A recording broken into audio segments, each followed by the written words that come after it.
پہلی شب قدر اور اس کی فضیلت۔ پہلی شب قدر یعنی ماہ رمضان المبارک کی 21ویں تاریخ بعد نماز عشاء و تراویح 4 رکعت نفل نماز 2 سلام سے پڑھیں۔ ہر رکعت میں بعد سورۃ فاتحہ کے سورۃ قدر 1 مرتبہ اور سورۃ اخلاص 1 مرتبہ پڑھنی چاہیے۔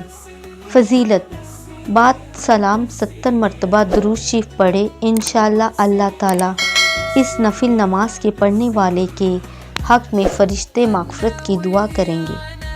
نمبر 2، رمضان المبارک کی 21ویں شب کو جب نماز عشاء و تراویح 2 رکعت نفل نماز پڑھے، ہر رکعت میں سورۃ فاتحہ کے بعد سورۃ اخلاص پڑھنی چاہیے۔